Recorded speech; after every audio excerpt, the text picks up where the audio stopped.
Evening, everybody.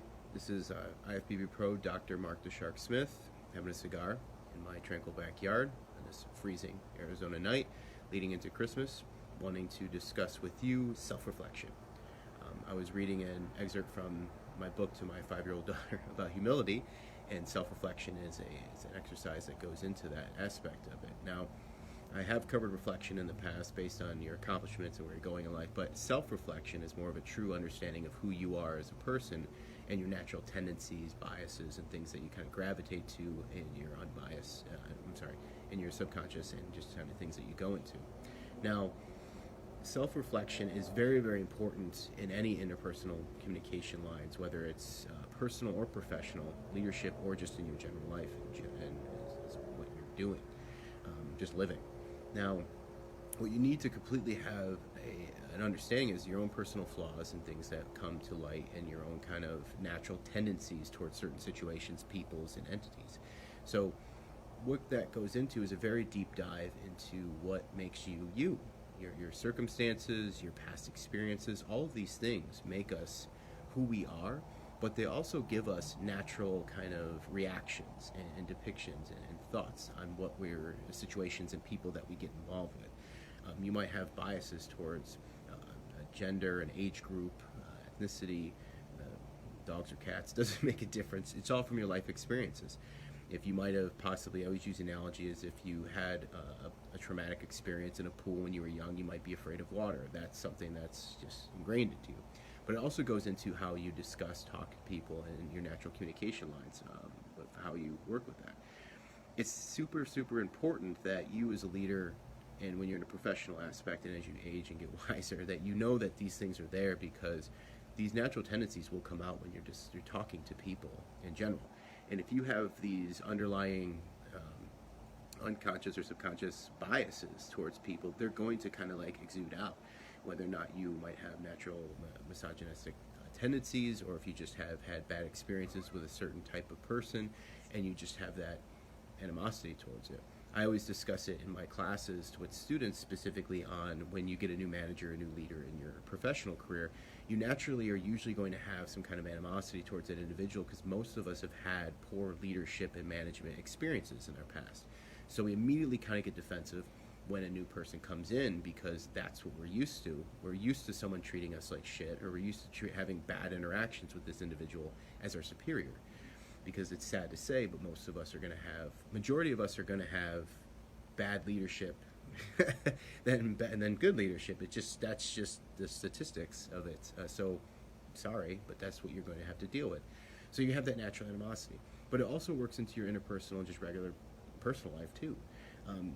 Your natural defense mechanisms, or things that you kind of just naturally go to, or how you ever work. Like, you have to be aware of these things, because they're not flaws, but they're things that you're going to have to kind of counteract, and know that they're there and be cognizant of it, because they'll mess with your communication lines, and they can really strain relationships and getting to know new people, getting to know people in general, and just especially if you're in a leadership and professional-based career, you can't have these tendencies. Like, you have to treat everybody the same. You have to treat everybody with respect and humility and care.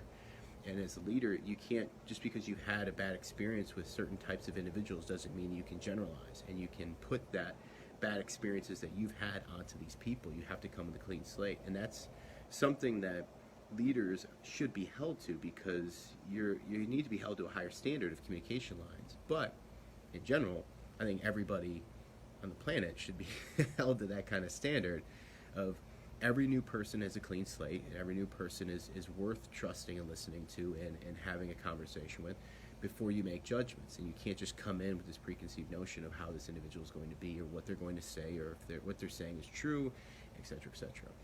It's giving people the benefit of the doubt. And me, naturally, I'm always going to be more trustworthy of what people say in the front end, even from a lot of bad past experiences that I've had. That can make me very defensive, that can make me very guarded, and can make me very not open to discussing things that have happened to me in my past, or things that have gotten me to where I am, or my hurdles, my transgressions, and all the different things I've had to persevere through my life. I'm very open about all that stuff, very honest about it, because that's just who I am, and I'm not afraid to discuss these things. I'm not afraid to own my faults and my flaws, and I'm not afraid to discuss what I can and can't do, and things of that nature. I'm always willing to learn as well. And that's where it comes to that self-reflection of understanding that you don't know everything and that you have issues with this kind of tendencies, and you have to be cognitive of those so you can kind of deter them from happening. And it can be tough. It's challenging to do this, but it is a necessity, just in both your professional and personal life. If you want new relationships, get to know new people just in your personal life, you're going to have that kind of relaxation to have these discussions and to not always be, knowing enough about yourself to know that you're doing things that you shouldn't be doing, and making judgments and making kind of guarded decisions based on that stuff. But it goes very, very much so in your professional career, because especially if you're put into a leadership or management-based role, your subordinates are looking to you as their communication line and their beacon of motivation, inspiration, and you have to be that for them. And you can't treat them any differently. You can't speak down to them. You can't be condescending. You can't just use your past experiences and things that might have caused you strain in your past to dictate how you're going to treat and talk and work with these people. And that's just how it goes with it. And it ties a lot into one of my passion points, which is emotional intelligence, which it can be a cliche for some, but I feel like it's a very important aspect of being a human being in general. Understanding the people's emotional setups and what they're doing is very essential. And how you interact with that kind of emotional aspect is even more important. Especially if you're in a leadership-based role, you kind of have to be able to handle any situation that comes your way. Sadness, crying, pain, anger, conflict. These all are going to elicit emotional responses, and it's your job to pretty much kind of resolute that as quickly as humanly possible and digress that type of emotional setup especially within a workplace. Because there's no real purpose and point of that being there, and it's just going to be very much a negative aspect that's going to be in your work life. So you need to diffuse it very, very quickly. And so having that understanding of how you elicit or go into an emotional situation based on what you see in front of you is very, very much important. The way you communicate, the way you choose your words, and the way that you handle that situation is immense. It does translate into your personal life. Many of us do this naturally in our personal life, just by diffusing situations or not trying to get a lot of conflict or emotional responses, or we just are used to kind of working with that, or maybe you're not. But guess what? In a leadership-based aspect of it, you better get used to that, because you have to fix these situations, and you have to do it with care, humility, and self-reflection of understanding that crying people make you uncomfortable. Well, too fucking bad. Get in there and fix the situation, because when you're the boss, you don't have the aspect of just walking away or putting someone else in charge of that. In your personal life, you might be able to cringe and walk away because shit happens, but if it's someone you care about, you shouldn't really do that, because that's going to cause even more strain. But anyway, long story short, understanding your own preconceived notions and tendencies, it takes a very high level of learning and understanding and self-reflection, and actually just acceptance of who you are and where your tendencies lie. It doesn't make you a bad person. It doesn't make you flawed. It doesn't make you have issues. It just means that you are cognitive of what you naturally are going to do, and you're trying to deter yourself from having those natural reactions that may have negative connotation to go with them. That's it. But you have to have those hard conversations with yourself, and they might get kind of rough, and they might get kind of gritty, and you might realize some stuff about yourself that you're not really happy with, but you got to own it. And it's not bad that it's there. You just have to understand that it's there and figure out how you're going to kind of circumvent or go around it if you want to have any decent type of relationship, both work and personal, because you can't wear that shit on your sleeve.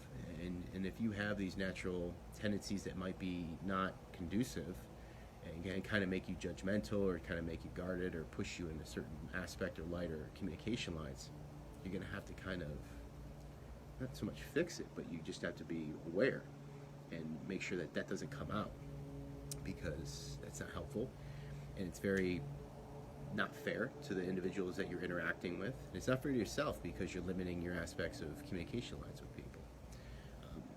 So this is me telling you that have a deep seated conversation with yourself about who you are, where your kind of tendencies lie, your faults and flaws, own them,